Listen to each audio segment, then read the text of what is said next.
There it is, Gore Point. 2 miles away. Looks like we're going to get away without any big rip. Sailing along about 6 knots. Just about as good as you could ask for out here today. Sort of place you wouldn't want to go on the rocks.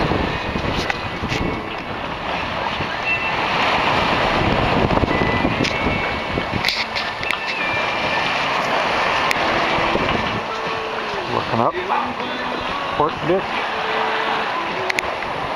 and looking back, we see the Chugach Islands way in the distance in the sunshine.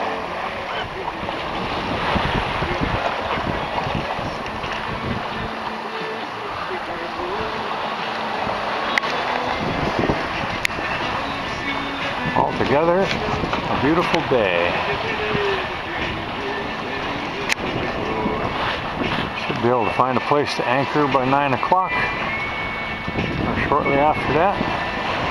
Up in Nuka Island, Berger Bay maybe. Let's see what looks good.